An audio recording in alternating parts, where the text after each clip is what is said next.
Hello, folks. Welcome to Business Basics. We've been looking at 25 tips this week for how to build a business where your team are accountable for their results.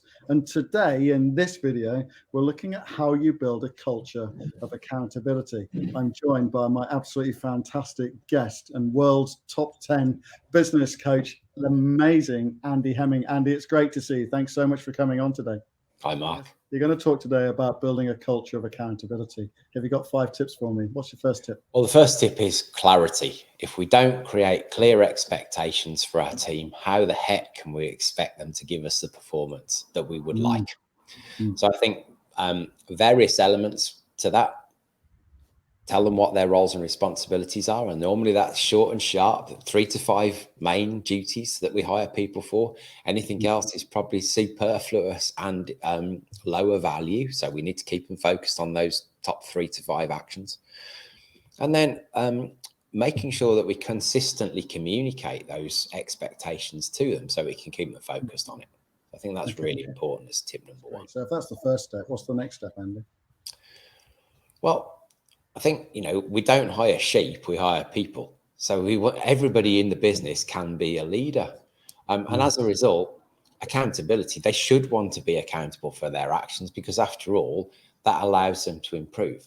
So if we've defined the right measures, in my perspective, ownership can't happen until accountability is in place because ownership's only an idea without accountability, isn't it? Unless we've got an objective evaluation of performance, people can't possibly take ownership.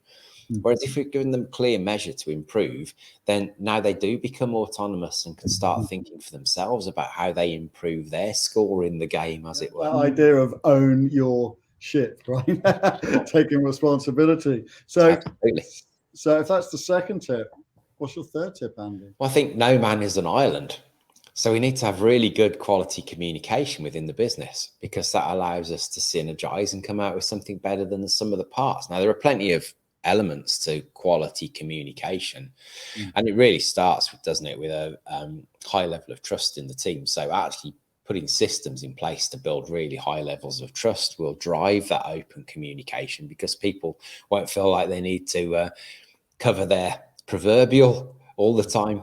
They'll be evaluated on what they're doing, which is turning up with best intentions, doing the best they can with the resources they have available, and accept the fact that through quality conversation, improvement is possible. It's funny you say, no man is an island, but I've worked in so many businesses where actually communication is shocking between people, and there's lots of little fiefdoms going on, and I'm sure the business owners watching this have experienced that as well. Absolutely. So if that's your third tip, what's your fourth tip, Andy? It's really important to catch people doing things right. We're pretty good at catching people doing things wrong and criticizing them for it, but what do we want to reinforce? The positive behavior that has given us the results that we want. Everybody likes recognition. They might not be driven by it, but even a thank you is brilliant and a well done is great. It will improve motivation. It will improve good feeling and morale in the business. So I think catching people doing things right and spending less time focusing on the stuff they're doing wrong, because they're not doing it wrong intentionally. And if they are, they probably shouldn't be part of the business. But if we accept the fact that everybody's doing the best they can with the resources they have available, then even if they're not quite as right as we'd like it to be, then we should still be recognizing that performance. Gratitude and abundance can go a long way in leadership, right? Very much so. Very much so.